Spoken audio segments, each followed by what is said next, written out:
Hello everyone. In the video நம்ம என்ன பார்க்க போறோம்னா wordpressல ஒரு 404 பேஜ் வந்து எப்படி கிரியேட் பண்றதுன்னு பார்க்க போறோம். சோ 404 பேஜ்னா நம்ம சைட்ல ஏதாச்சும் ஒரு பேஜ் இல்லாம இருக்குது அப்படினா அது வந்து 404 ன்னு ஒரு சில சைட்ல காட்டுறத நம்ம அழகா பார்த்திருப்போம்.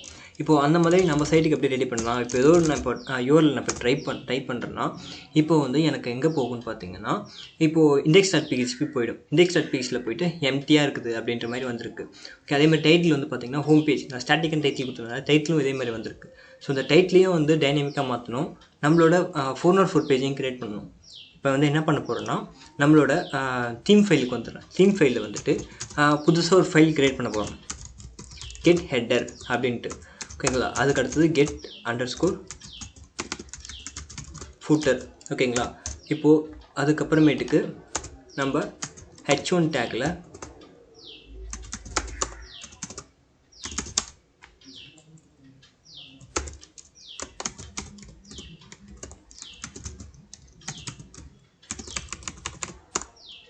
$404 page not found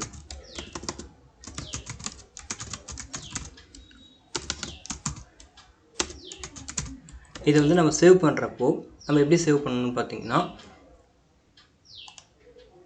wordpress themes-ல my new theme-ல 404.php இல்ல 404.php சேவ் பண்ணிட்டாலே நமக்கு போதும் ஓகேங்களா இப்போ வந்து நான் ரெஃப்ரெஷ் பண்றேன் இப்போ ரெஃப்ரெஷ் பண்ணனா நமக்கு வந்து page not found அப்படின்ற மாதிரி வந்துச்சு சோ நம்ம URL நம்ம என்ன கொடுத்தாலும் இப்போ சைட்ல இந்த மாதிரி ஒரு பேஜ் இல்லாம இருந்துச்சுனா நமக்கு 404 பேஜ்ல இருந்து எக்ஸிக்யூட் ஆகும் அதே மாதிரி header.php வந்து பாத்தீங்கன்னா நான் இப்போ ஸ்டாட்டிக்கா கொடுத்திருக்கேன் இத வந்து எப்படி கொடுக்கணும்னா php ல டைனமிக்கா கொடுக்கணும் php ல